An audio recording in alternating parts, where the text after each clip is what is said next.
Okay.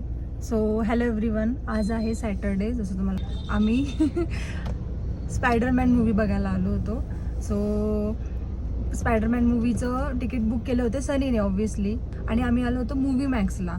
So आम्ही जेव्हा तिथे तिकीट स्कॅन करायला गेलो तेव्हा आम्हाला समजतंय की आमचं तिकीट मॉर्निंगचं 8 AM होतं. म्हणजे सनीने PM सिलेक्ट करायच्या ऐवजी AM सिलेक्ट केलं होतं. तुम्ही हे बघू शकता, दिसतंय याच्यात तुम्हाला. आणि हे आम्हाला केव्हा कळतंय, जेव्हा आम्ही तिथे ॲक्च्युली शो आम्ही असं समजतोय की इव्हिनिंगला 8 PM आहे ना. सो आम्हाला ऑलमोस्ट 15 मिनिट्स असंही लेट झालेला होता. सो काय बोलायचंय सनी तुला? AM आणि PM चा गोंधळ मी माझ्या लाईफ मध्ये कधीच विसरणार नाही. आणि फर्स्ट टाइम झाला यार, मला पण नाही माहिती होतं. फर्स्ट टाइम म्हणजे 2 मिनिटासाठी मूड ऑफ झाला. बरं माझा मूड नाही ऑफ होण्याच्या ऐवजी ना मला अजून थोडासा आनंद काय झाला, मी फक्त AM PM ची गडबड केली.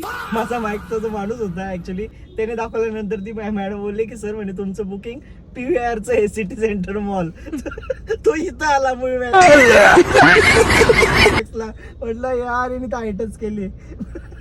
सांगता नाही येत बाबा लोक काय गडबड करतील. आणि ना म्हणजे कुठेतरी माझं पण मूड ऑफ झालं. सनीचं तर जास्तच झालं, बिकॉज तो स्पायडरमॅनचा फॅन आहे. आणि हा यार माझं खरंच मूड ऑफ झालं.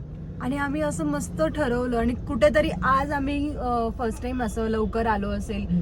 ऑलमोस्ट आता केलं पण असतं ऍक्च्युली, तिकीट काउंटरवर गेलं पूर्ण बुक होते, त्याच्यामुळे मग ऍक्च्युली स्पायडरमॅनचं पूर्ण फुलच आहे हा ऑलमोस्ट. पूर्ण फुल आहे. आणि आज सॅटरडे असं जसं की विकेंड असल्यामुळे ना सॅटरडे संडे ऑलमोस्ट फुल दाखवत आहे ना. म्हणजे विचारलं पण, कन्व्हिन्स पण केलं, पण ते बोलले जर तुम्ही थोडंसं प्रायर म्हणजे थोडं आधी जरी तुम्ही इंटिमेट केलं असतं ना तरी आम्ही तुम्हाला ते करून दिलं असतं.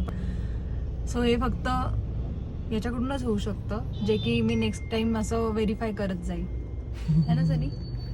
तुमच्या नवऱ्याने पण कुणी बुक केलं असेल, AM PM चेक करून घ्या. सो काही नाही, ओके, नो इश्यू. अंकू उद्या संडे, उद्या बघूया आपण, उद्याचं बुकिंग करूया, नो इश्यू. ठीक आहे. Bye bye bye bye bye.